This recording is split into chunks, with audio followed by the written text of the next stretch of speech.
So my cycle of search for truth, some time ago, I was still in the medical school. I was searching for the magic drug. Nagjo-duty po ako dati sa Cancer Institute at the UPPGH.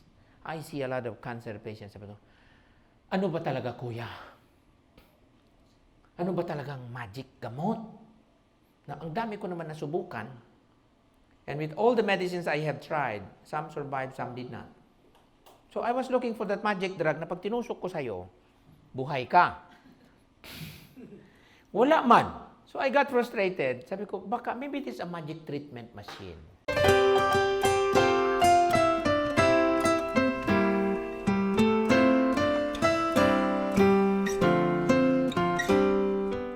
I went around the world looking for that magic treatment machine. Nakaabot nga akong China. There is that treatment machine in China na, you have to freeze the tumor. It is called cryosurgery. Oh, high-tech. Hindi yan ginagawa sa Pilipinas. Cryosurgery, you have a tumor here in your tummy, lalagyan siya ng maliit na something like a probe there, and then it's connected to a freezing machine. They're gonna freeze your tumor. There are many ways to kill a tumor, right? Hiwain mo, ano tawag? Surgery. I-radiation mo, radiation therapy. I-chemo mo, chemotherapy. I-freezer mo, cryosurgery. Similarly, there are many ways also to kill an ant. Ant, hulmigas. Tirisin mo, martilyuhin mo, lagyan mo ng muriatic, sindihan mo ng apoy, lagyan mo ng krudo. Now, my dear friends, going back to the disease or going back to the tumor, for example, what if the tumor does not need to be killed? But everybody is brainwashed and conditioned, kailangan yan, i-attack natin. Let's declare nuclear war. Talagang nuclear war ang nangyayari. Nakakita ka na nagkikimo? Mukha talagang tinatamaan ng nuclear war. Di ba? Correct. Walang buhok. Walang buhok ang kilikili. Walang pubic hair, nalalaglag. Okay? Pati lubot hair, nalalaglag. Pati wallet, nalalaglag. Pati kamay itim. At nagsusuka. At nakasimangot. At umiiyak. And yet, knowledge continue to say, we need to do this, sir. Correct?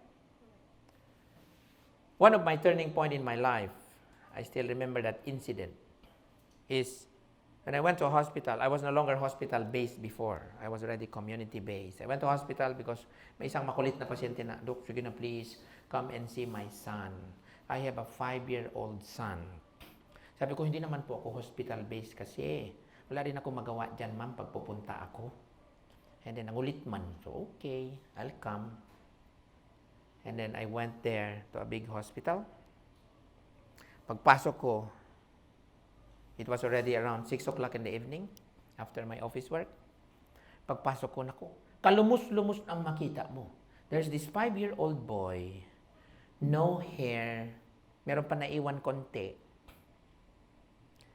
May mga ongoing ang kanyang chemotherapy. Laspag na yung katawan niya. Nagsusuka siya, vomiting.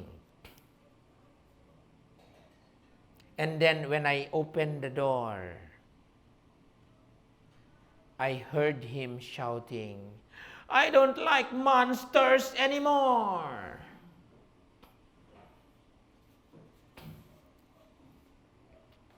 But knowledge taught me that what the child is going through is civilized knowledge.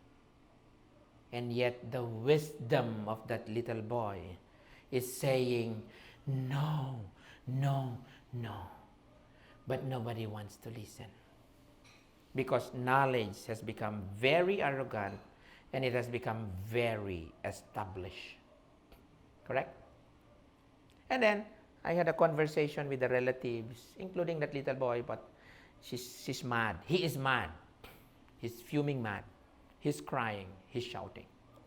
So I told about the food, the diet, etc., etc. But I couldn't do too much because, he's going through a lot of things. I could not tell them, you stop doing all of this, you come home. I could not do that because they were going through. Then I went down after maybe 1 hour of being there inside that room, some conversations with the parents and some of the relatives, and I went down from that big hospital. It was it's already dark. I was walking in the parking lot, and I went to my car, and then as I turned on my car, pag-andar ba, I don't know what happened that day. I started crying heavily because that time I also have a little boy. I started crying.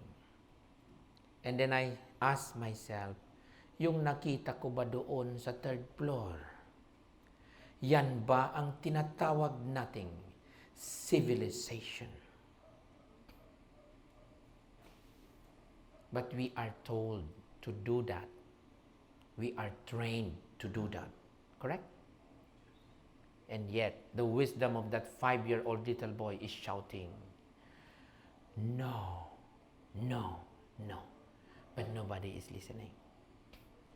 Because we are all brainwashed. So I was crying that day, that night, when I turned on my car.